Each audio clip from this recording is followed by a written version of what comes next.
Good afternoon, everybody. Thank you for being here. Welcome to the Preccelerator. Today, in our Investor 360 program, we have Anuj Varma from B Capital to talk to us a little bit about his journey into venture capital and also about the types of investments B Capital is doing and what he's taken on in that venture firm's new role and focus. Because B Capital has been around for a while. And I'm sure Anuj can tell us all about that. So Anuj, tell us a little bit about yourself, where your journey started, and how you got to where you are. Yeah, sure. Well, thanks much for hosting me here. It's great to be here. Excited to chat with you all today and get to know more of the community. So my background, first off, I'm an LA native. So it's always great to be part of an event that's sort of in LA and focus on the LA community. But born and raised here in LA. I spent my college years back east, and my early career years were spent in the Bay Area. I started out as an investment banker, working in technology M&A, later stage technology companies. Subsequent to that, I spent some time in private equity for a number of years, working with kind of later stage buyouts and kind of management buyouts and those sorts of activities. And during that time, I became an angel investor. Actually, I came across a lot of folks kind of in the entrepreneurial section of my time in the Bay Area and became an angel investor. And during that time also caught the attention of some folks locally that were also investing. And I formally started a career in venture several years back by joining a firm called BAM Ventures here in LA, which was started by Brian Lee, the founder of LegalZoom and Shoe Dazzle and The Honest Company. So joined him and was an investor across, two of the funds that were raised and deployed in that time frame. Spent a lot of time in and around consumer technology, B2B software, and had a really good run there. And more recently, about 6 months ago, I joined B Capital Group, which B Capital was founded in 2015 by Eduardo Salbrin, who's the co-founder of Facebook. And he started the firm alongside a gentleman named Raj Ganguly, who was at Bain Capital for a number of years, and also Howard Morgan, who started First Round Capital and Renaissance Technologies and Idea Lab and all these great institutions. So they launched the firm in 2015. It was started as a later stage investor across geographies, both in the U.S. and Asia primarily. So the firm now manages something like $6 billion in assets across a number of different fund vehicles. We have a later stage kind of flagship fund. We have a China fund. We have several opportunity funds as well.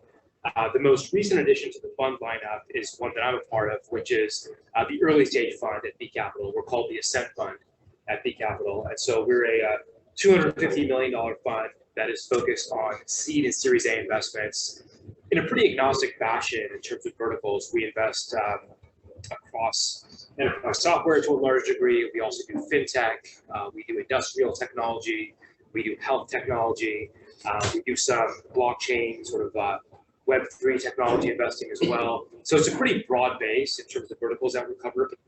But the real emphasis is kind of from a stage standpoint, investing in seed and Series A opportunities across geographies as well, primarily the US and Asia. I have a team of close to 10 people now. That includes kind of our platform support that's scattered throughout the United States. A couple of us are here in LA. We've got others in San Francisco, New York, Chicago, as well as Singapore and India. And so we invest kind of as a collective across those different geographies. And we're also, at SB Capital, we were also started in partnership with BCG, the consulting firm. And so BCG serves our platform support, and so in a lot of instances we can use BCG for the benefit of our platform, of our portfolio founders, whether it's different sort of like reports, studies, or kind of like more hands-on kind of activity or sort of client introductions, things like that. That's a resource that we have for our founders as well. So yeah, so that's kind of the long and short of it. But great overview.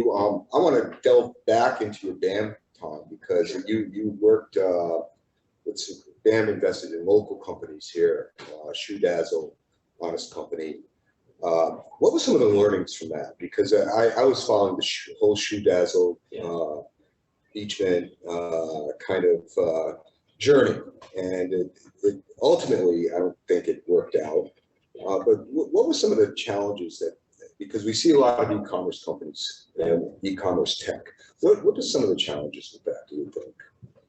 Yeah, I think there was a wave of funding within e-commerce, you know, kind of in the 2011 to 2016 timeframe, when there was a lot of funding, and I think maybe arguably it was like overfunded kind of at the conclusion of that time period. And you're still seeing a lot of interesting technology come into e-com, but there's also a lot more competition. A lot of companies are well funded.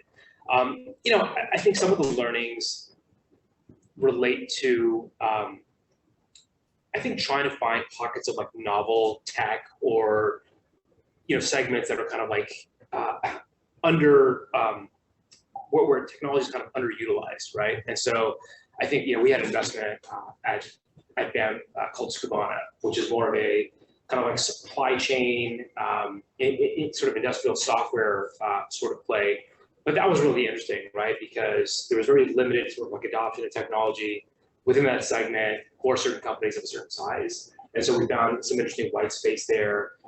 There are a few other companies that I think were early to jump on the entire kind of like mobile messaging advertising space. That was one that became interesting. So I think, you know, one of the big learnings was like really sort of uncovering some of the segments in the market that just hadn't adopted technology as quickly, kind of in that first wave of e-commerce tech, and are now kind of like playing catch up. And there's still kind of there still was a wide space there for a lot of sub segments, but it's grown. Even that segment has grown to become more and more competitive over time. So it is, you know, I think there are lots of challenges, but you know, e-commerce exploded as a result of COVID, and I think you saw a lot more opportunity get created then as well, right? So you saw a lot more failures within the supply chain.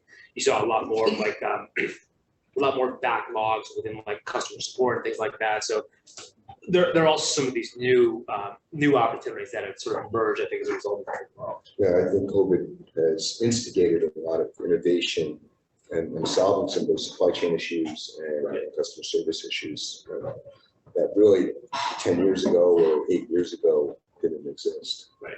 That could have helped those companies in their journey moving forward. So as you moved into B Capital now, when you say seed investment, or early stage investment, what kind of financial underpinnings of a company that are prospective targets for you when you're looking at it? Yeah. So it varies by segment. It's kind of bifurcated for us, right? We have a lot of deals that we call seed deals, and we have a lot that are kind of in the more Series A bucket, right? For companies that are in the Series A bucket, you know, it's a lot more metrics driven, right? We're looking for a certain amount of revenue. You know, typically that magic number is somewhere around $1 million in ARR and 15-ish% month-over-month growth. It's, you know, we look for burn multiples that are manageable. We look for, you know, kind of pipeline conversion that we think is strong, right? So there is a more kind of quantitative, more analytical aspect where we benchmark companies based on some of those typical benchmarks within their industries. For seed, it's a bit different, right? There are, you know, seed is kind of an amorphous term to your point. You know, there are some companies where, you know, they've been in operation for, you know, a couple of years, 2-3 years, and they have some of those metrics, and we can sort of understand how they play, you know, based on that. But there's several companies we've invested in that they've been pre-revenue, they've been pre-product in some cases. It's a very strong sort of set of founders, and we see a clear market opportunity that syncs with some of our thinking in those segments. You know, we'll make those investments as well. So I guess there's art and science, right? The earlier you go, there is more, I guess, relationship-based kind of, you know, kind of alignment with kind of theory around certain markets and how they're performing, where the needs are, and then, you know, as you move into Series A, it's a bit more kind of like analytical and kind of metrics-based. So picking up on something you said, a strong founding team, strong founders. Yeah. What makes a strong founder in your eyes? What do you look for, and how do you make that determination? Yeah, that's a great question. You know, I think for a lot of investors, there's kind of the hard and fast knowledge of like a founder that's kind of like been there and done it, right? So a founder that, they started a company in the space, maybe they've had an exit in the space, maybe it's been successful, maybe it hasn't, right? But I think the commonality, whether there was like a grand exit for those founders or not, is do they now have kind of like an unfair advantage or secret that they're able to exploit, within the industry? I think that's kind of generally what we look for, right? So is there some sort of distribution advantage that they have privy to? Maybe they have a release base that allow them to accelerate their product distribution. Maybe it's something like that, right? Maybe there's something that's proprietary from a product standpoint, right? Where they have spent years in a space and they really understand the nuances around the product and can develop some sort of IP or some sort of differentiated product strength from that standpoint. Maybe it's partnerships that they've assembled over the years that they're bringing over from their prior experience. And maybe it is sort of a successful exit and kind of the cachet that comes along with that, right? The ability to attract other talent into their company, the ability to attract, subsequent funding rounds, the ability to generate kind of some appeal for the business just from a marketing standpoint based on their own background. Those are the kinds of things we look for. Sure. Are there any personality traits that you tend to like in founders when you evaluate them or when you want to kind of do a deal with them? Or are there any red flags that would be the converse of that? Yeah. I think personality traits, can vary. I'm of the mind that there are a lot of different personalities that can succeed, from a founding standpoint.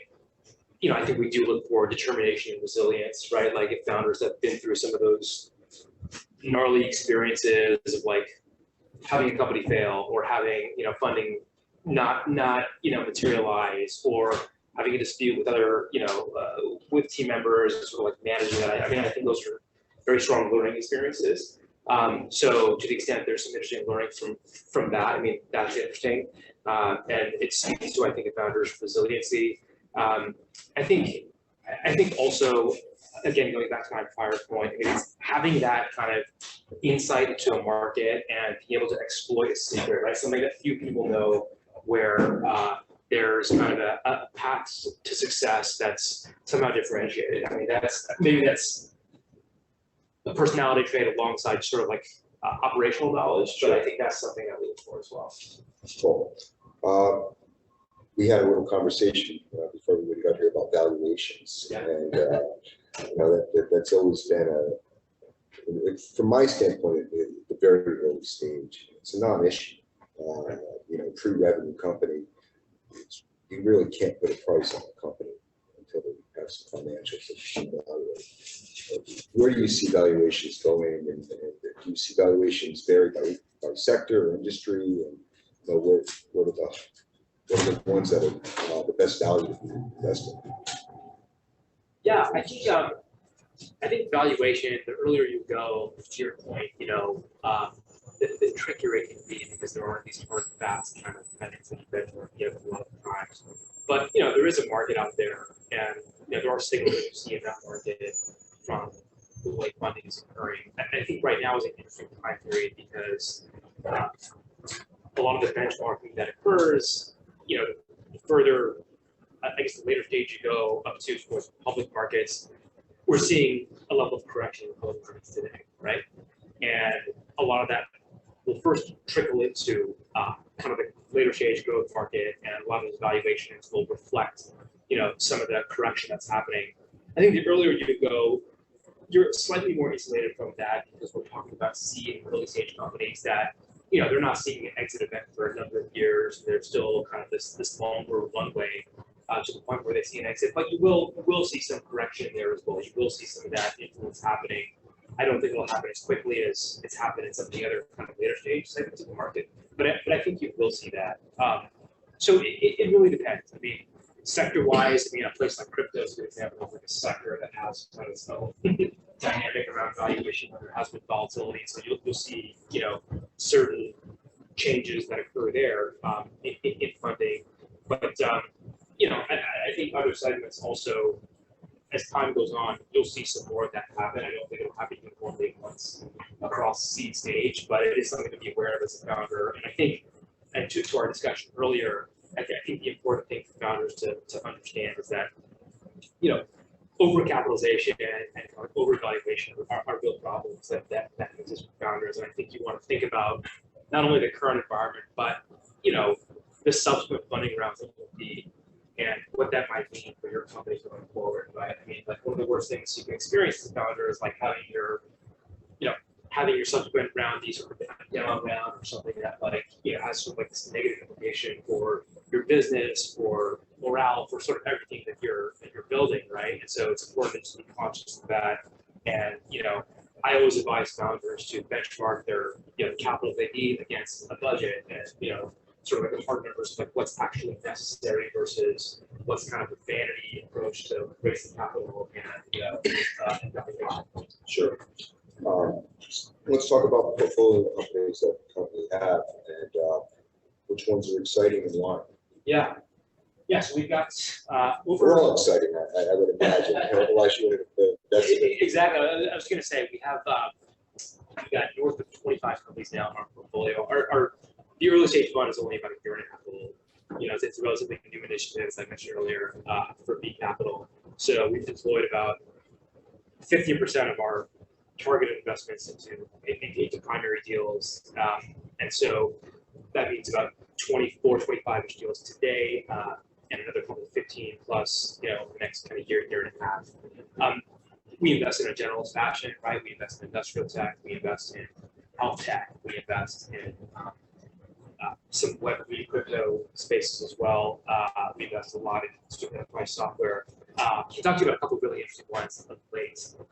We invested recently in a company called Nest Genomics, which is a genomics technology company that it basically ingests the data from genetic testing into electronic medical records and allows physicians and health systems to then overlay genetic profiling into care plans for patients. So really interesting. The team actually talking about having an advantage or having kind of an unfair advantage or secret that you're exploiting.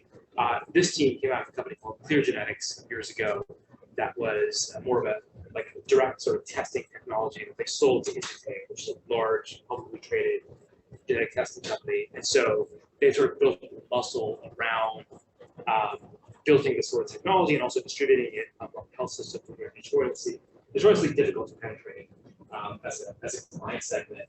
And so the company's very early, also a company that was pre-launched from them and is now engaging in pilots with large health systems around the country. The endpoint of this sort of technology and software is really revolutionary, right? I mean, if you could imagine going into a doctor's office and being diagnosed with a condition, and then having a treatment plan that also incorporates your genetic history into that treatment plan so that you're correctly addressing what might occur in the future or what other diagnoses you might experience or what better care you might need. I mean, that's really, really exciting, to us just as consumers, but also just generally in the healthcare industry, kind of a new layer of technology that's really happening. Yeah. Great. Yeah. I'm sure you've invested in companies that haven't done well. Yeah. What are the pain points for those types of companies that can be avoided possibly, or could they have been avoided? Yeah. I think the main thing that we've seen as far as difficulty is, companies that are looking to achieve a funding round in a certain period of time, maybe it's 24 months, and realize their burn rate doesn't line up with that, and there's kind of overspend as it relates to, whether it's something from a product standpoint or a sales cycle standpoint or something like that. When that burn rate gets out of hand, that's really difficult. And in some instances, we're working with some of our portfolio companies that expected to be raising,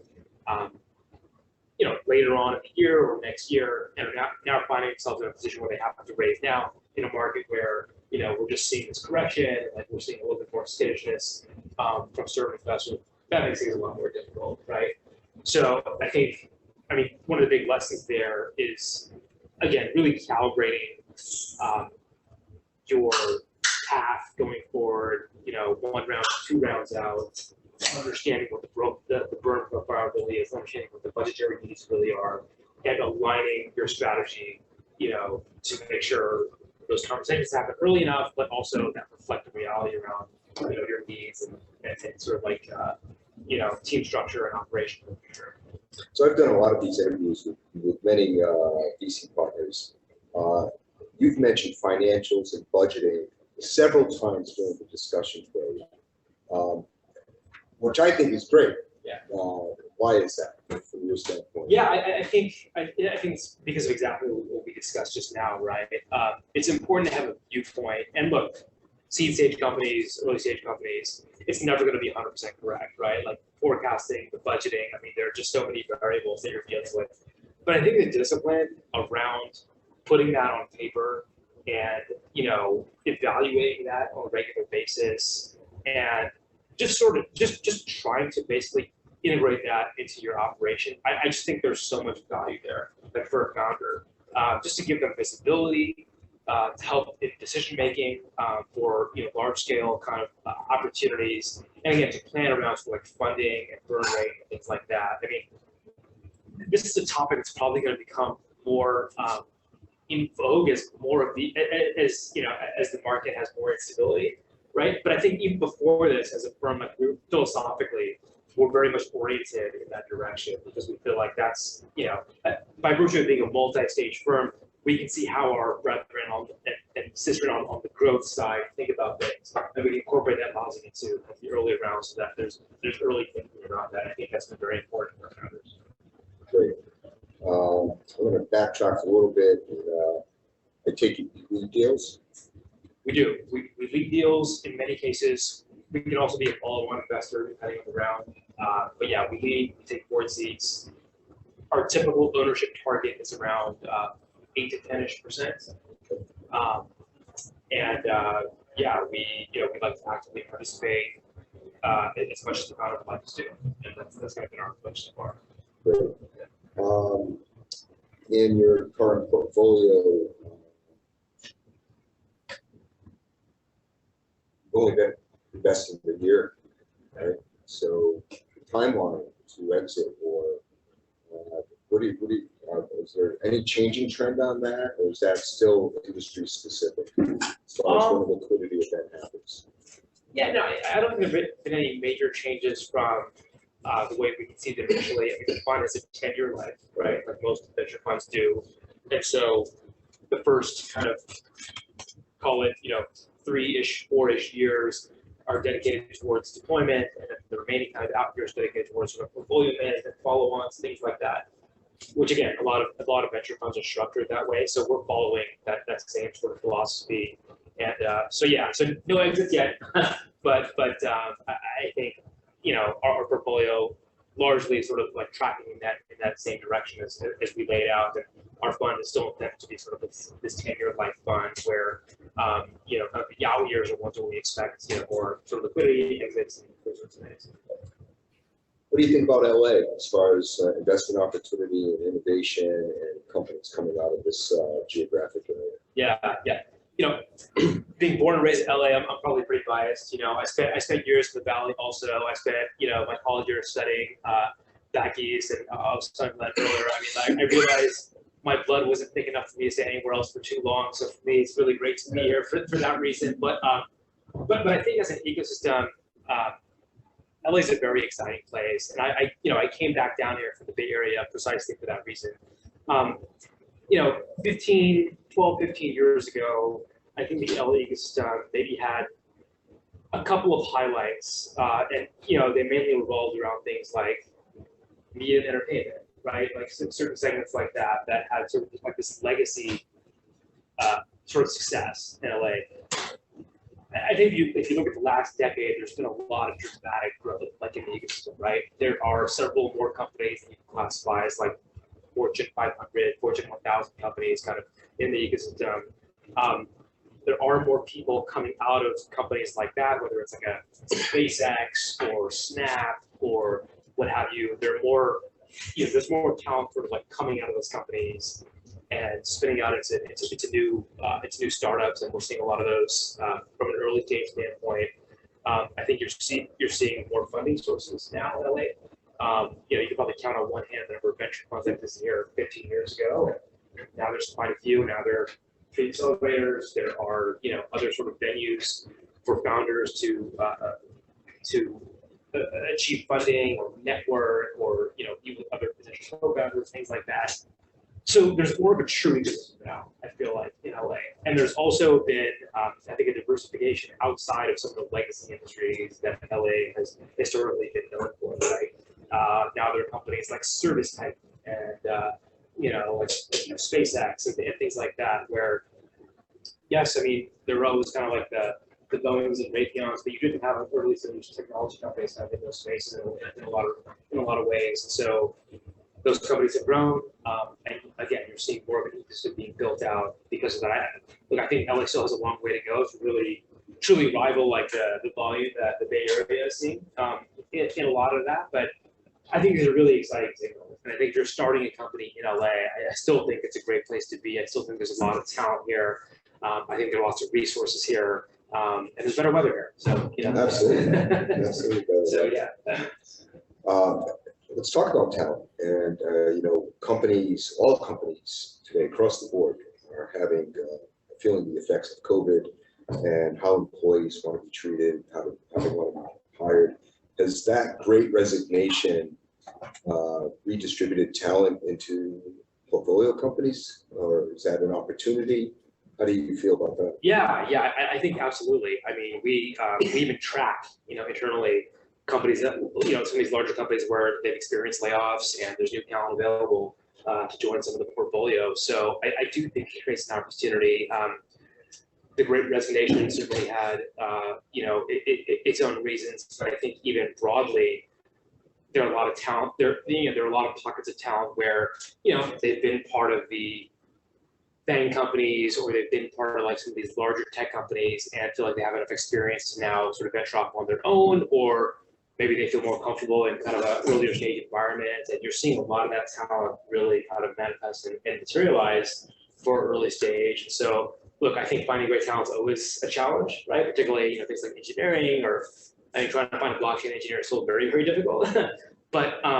But I do think I do think the Great Resignation creates, opportunity for companies that, where they develop some level of, where they have funding, and, maybe they have like some cachet behind, what they're building, or the ability to sort of attract talent. I think you will see more and more of that talent redirect itself into early opportunities. We're really excited by that.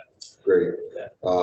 Staying on that, the track of how COVID has affected work and productivity in your portfolio companies. We were talking earlier that their workforce is distributed. They're virtual. Maybe too early to tell as to whether that's going to be successful or not, but how are you feeling about it, and what are you hearing from your portfolio companies as far as the challenges that may offer? Yeah. I think we've done almost all our investments kind of remotely since we started. I think there's a couple things there. So there were companies that were started before COVID that then had to readapt their models to sort of this remote type of model. And I think there were some that adapted to that well by virtue of it being more convenient, and just the logistics being better, and the ability to spend more time on project-based work, and just being able to also manage sort of like personal life if you're an employee.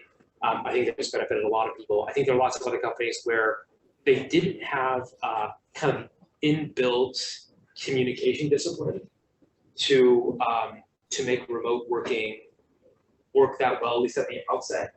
And I think we saw some of that initially as well, right? Where, they weren't used to kind of these like, weekly stand-ups with your engineering team or what have you. Like there was, there wasn't a discipline around like written communication and recording and things like that.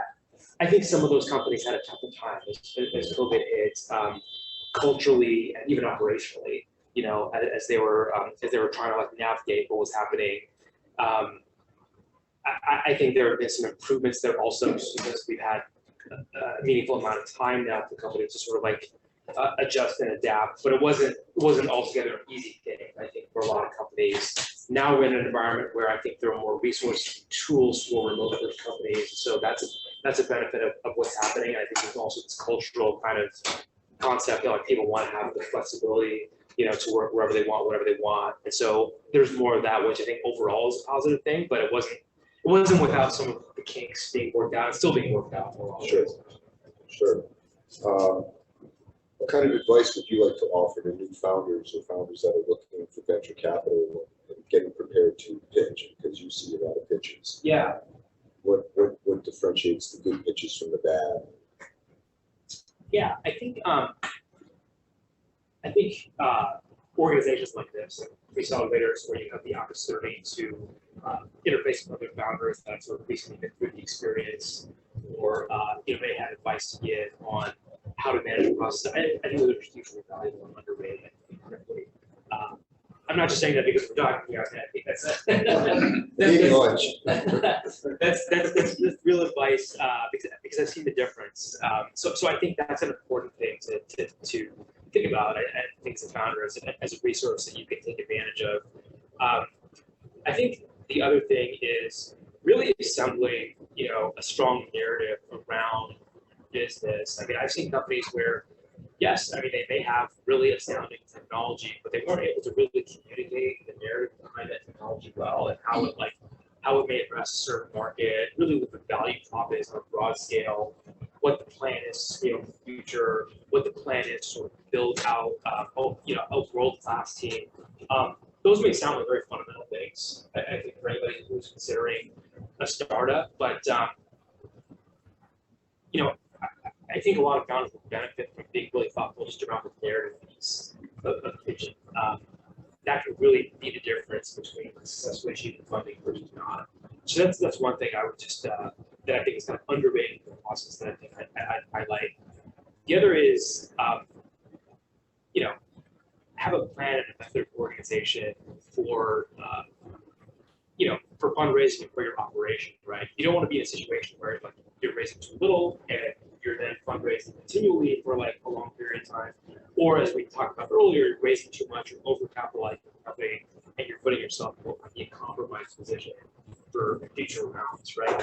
So I think it's striking that balance, understanding what's happening within your peer set, in your segment, what's happening largely in the venture period, and where dollars are available, and just sort of like baking that into your plan as a team that's fundraising. And I think just also to the point earlier, just about being different, differentiating.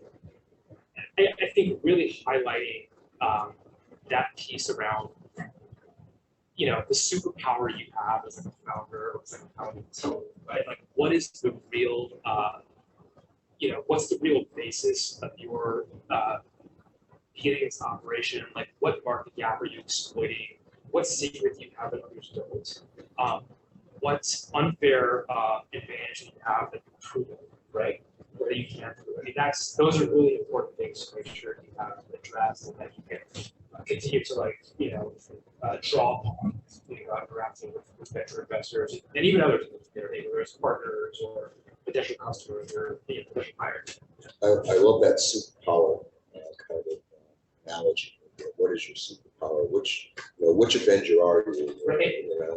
I think that's really important for people to differentiate that. And then the other thing I heard you say, and I reiterate this to our teams all the time: storytelling. Being able to be a good storyteller, and in a town that's built on storytelling, you would think people would be good at it, and they're not. It's a difficult thing to do. So. And maybe that's why influencers do really well with companies, because they're good storytellers. That's right. That's right. I think the human mind is very much geared towards stories, right? I mean, that's how communication evolved over the course of history, and we all have that kind of excitement when we hear the right story, and it sort of like strikes a nerve. So I think it's an important thing for founders to just keep in mind. Well, great, Anuj. We have some people here who maybe have some questions. Sure. So if you're open, we can. Anybody have any particular questions you'd like to ask? Is it coming to me? Yeah, sure. Well, first of all, thank you for all that. It was great insight. And I'm kind of curious at the Series A level. It used to be that there was so much value placed upon the engineering team. So with our company, we've outsourced our engineering. We've got like 15 people overseas. But part of why we want to raise a Series A is because we need the resources to go out and recruit that team that we can have here.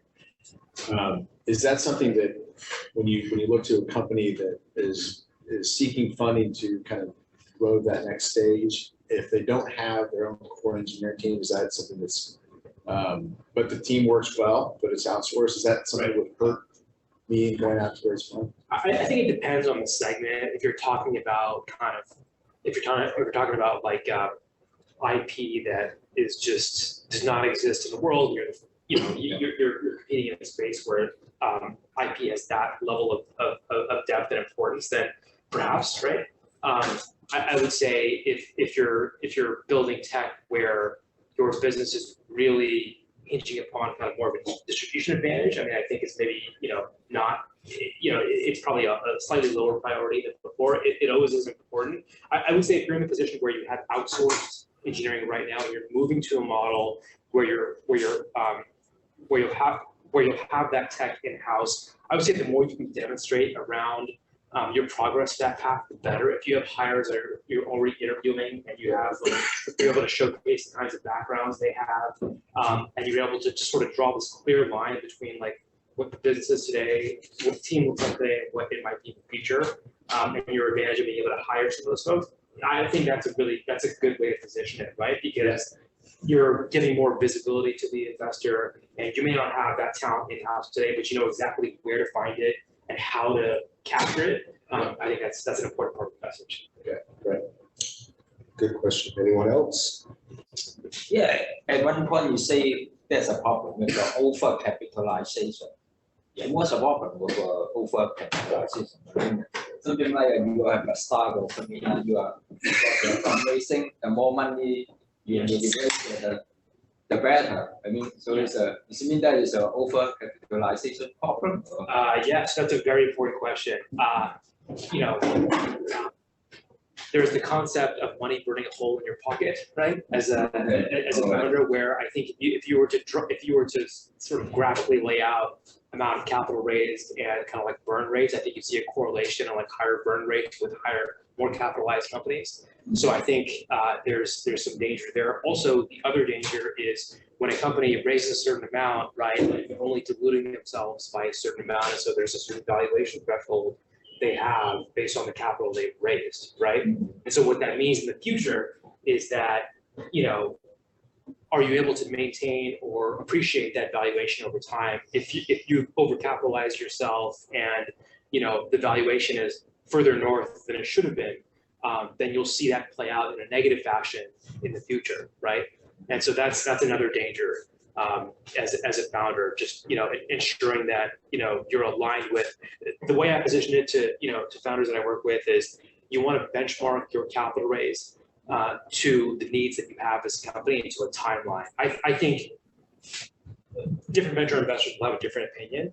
I think 18 and 24 months, and maybe gearing more towards 24 months in today's market where capital may be a bit more scarce, over the next few quarters. I think that's the right timeline to benchmark against in terms of budget. If you're capitalizing for much longer than that, then like your investors are taking a bigger risk, right?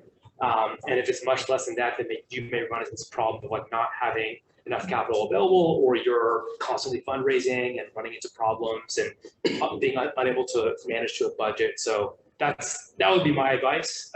Again, there may be different opinions from other investors around that, but that's kind of what I've seen as kind of an approach that's been successful for a lot of founders in the past. Super. Anyone else? Brett, do you have a question? Hey, how you doing? Thank you. Yes, I actually do have a question. I'm usually here with different clients from the Small Business Development Center. We work with a lot of startups in our portfolio, and I try to send them to your events, which are great, especially these investor 360s. There's so many investors, and they're always, sharing their pitch decks with us, and we work with them on prepping those and trying to help them, figure out, how to get introduced to different investors. Is there a resource you might recommend where like a go-to resource where they should go? Or, I mean, right now it's, we have different lists of investors. And I guess the question is, how do we know who to introduce, these startups to, and what investors are going to actually answer? That's been the biggest challenge, is trying to get them in front of people. Yeah, I think what most people in the industry will tell you, and is good advice. Is the best approach is if you can get a warm introduction. Well, actually, let me take a step back. Identifying the right investor, right? There are a few resources online that you can go to that have a decent amount of information around around certain spaces. One of them is called nfx.com. There's also, like, you've probably seen, like, kind of the Angel List of the world, or kind of the Crunch Bases of the world, that also have information on different investors that are out there. That information is, it's pretty good. It's not perfect. I mean, there are errors in, like, the data that's in there, and, like, it's not fully complete in a lot of cases. But I think they're good starting points, right? Just to, like, get a general listing of, like, who's out there, what stage they're investing in, what sector they're investing in, just to cull that list down and maybe identify kind of the top segment of folks that might be fitting. So that's one. Number two, I would look at other companies, and again, FrontBase is a better source for this activity, but I would look for other companies in your space that have achieved funding at the early stage, and seeing which other investors have invested in that company. That can also give you a sense of, like, who the right teams are from a venture standpoint, whether they're actively investing, if they're in the right, again, stage or sector. That's another good way to pull that list. And the last thing that I'll mention is, if through your own network you're able to gain a warm introduction to any of those groups, that's probably the best approach. I recognize that, like, not every founder has access to a lot of those networks, in which case it's still worth trying to build that out, to build out that approach, even if it's daisy chaining different people together in terms of conversation to get to the right person. There are events like this that are either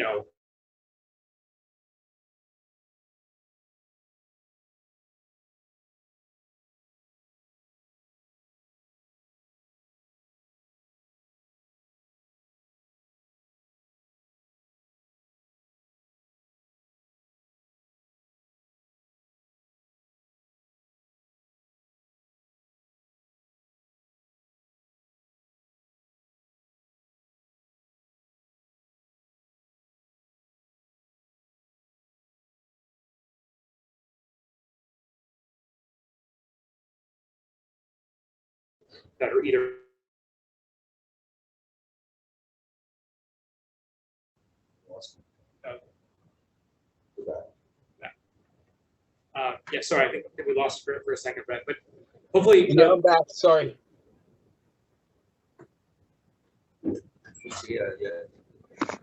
I think we just lost you for 30 seconds. I'm happy to. I don't know where we Yeah, lost. I heard pretty much all that. Thank you. That was good perspective. Thank you very much. Sure. Any other questions? All right. My final question. It's also about the accelerator and the, like, equity crowdfunding kind of environment right now. Is that changing with everything going on in the market? Is that still something that is attractive to investors if someone were to go that route first? Yeah. I think it's a good. I mean, look, the markets right now are kind of a tenuous place, and there is some volatility around things. I think if you're, especially if you're getting some resources beyond the dollars, whether it's a crowdfunding, platform, or Preccelerator or something, I think there's a big advantage there. I think you can prevent a lot of mistakes. I think you can network quite effectively. I think you can streamline your process going through there. And yeah, there are relationships between a lot of the Preccelerator's, crowdfunding sources, and other downstream venture capitalists, right? So I would say, again, particularly if there's value beyond the dollars, if there's the opportunity to network effectively, or whatever it is, legal advice, office space, things like that. I think that could be a helpful starting point, one that you can build upon, as a founder. Okay, thanks so much. I appreciate that. Hey, thanks, Brett, for joining us. Of course. All right. Any other questions? Not hearing any. I have one quick question. With companies that are in pursuit of a Series A, let's say, like we're trying to find some metrics to value the business on. Is it? I always hear typically that it's, for example, the enterprise software space. It's sort of 10 to 12x there. Is that kind of the range, or where do you fall in that? And how much of the equation is also perhaps the underlying promise of the team, the technology, that there's protectable IP around it, or is it literally just not? Here's your numbers, but, and this is what we're based on. Yeah, I think different venture investors have different perspectives around how they do it. I can speak to our firm when I think about the Series A versus seed. I mean, like Series A very much is like a metrics different approach for us, at least as a first screen. Right? I mean, everything is important. Of course, we're going to dig into team and their capabilities and their advantage, and kind of the technology and how it addresses something novel. Of course, we're gonna do those things. And I think our first screen is, we're gonna look at some of those metrics, right? And those metrics are tricky place right now because they're being adjusted based on what's happening in real time, right? But yes, I mean, we do look at, recurring revenue growth month to month, right? We do look at, the typical benchmark has been something like plus minus $1 million in ARR, right? By the time companies approaching a Series A round, we do look at kind of the burn multiple, how much cash they're burning, they're bringing in. We do look at kind of gross margin around technology and what those mean, are they sustainable or not? We do look at sort of the cash needs for the business going forward, and what's predicted there, what efficiency. We look at sales, sort of sales productivity as well, and sort of how much is being invested into the sales mechanism and what the conversion is for that. So for us, I mean, that first screen is very important, right? Because at Series A level, we'd like to see some of that traction. And for us, I mean, we'll do a handful of sort of Series A checks, and we'll do a lot of, a handful of Series A checks and a greater number of sort of seed checks. And so the Series A checks are, it's not something we're not writing like dozens and dozens of Series A checks. It's sort of like a smaller bucket of capital for us. So we try to be very prudent about how we're approaching it, and making sure we have that approach. But I mean, look, team product things are always going to be important, right? And you want to showcase those things enough as well. I think a lot of other investors have that similar approach to Series A, where they are trying to benchmark some of those things, and it's kind of one of the easier signals, so to speak, in terms of being able to quickly filter through information that a lot of investors will look at. Right? A follow-on question to that then. So a lot of any of the Series A rounds that I've followed along with, or been around, the successful ones have all had someone from their seed round helping with the advisement, in some cases the negotiation. How important do you think that is? Because it seems to me, I mean, most founders that very often get surprised at how complicated these rounds can act, the negotiations of the rounds and the considerations that are being, or the factors that are being taken into consideration are. And so, if you've never done it before, it's one thing to have advisors. It's not also another thing to have the investors who are playing along with that. Yeah. So that's a great question. It's very important, I think, that if you're raising a Series A, that your seed investors, that you have some level of support from your seed investors. All of this, right? Whether it's benchmarking, or whether it's looking at a team or product. I mean, these are all signals that, like any venture investor is trying to gather to determine whether this is something worth pursuing, right? A big signal, if it's a Series A round or a subsequent round after the seed, is what's the level of kind of like re-ups or commitments from prior investors who have the capacity to invest in a subsequent round. Are they actually re-upping if they do have the capacity to do so, right? That's an important signal, right? You want to see support from existing investors. They've been with the company, they have a longer history with the company. They understand kind of the good and the bad. And if they're saying that they still believe in like the mission here, they want to, especially if they want to not only maintain their pro rata, but also maybe even like invest in a super rata level or kind of a greater level than they did before. Those are very important signals. And I think if you're working with your seed investors, and we certainly do this with all our companies, I mean, like we will bring in other investors for the company that are downstream, right? I mean, even as a firm, we do that, right? Because as a firm, we invest all the way through sort of pre-IPO. So we'll bring in our own firm, we'll bring in other potential investors that can help with the syndicate as well. So that's a very important part of the narrative. I would certainly encourage, like, if you're raising a seed, to also think through that as a founder, because if you have the capacity to work with a seed investor that can then help align you for your subsequent round, whether it's them investing on their own or having those downstream relationships that can assist you with that process, that can really make the process a lot more streamlined for you as a founder. So yeah, a very important consideration, I think, as you think about fundraising. All right. Yeah. Anuj, thank you very much. Thank you. Thank you for spending some time with us today, and look forward to working with you. Awesome. Thank you all. It was really great to be here. And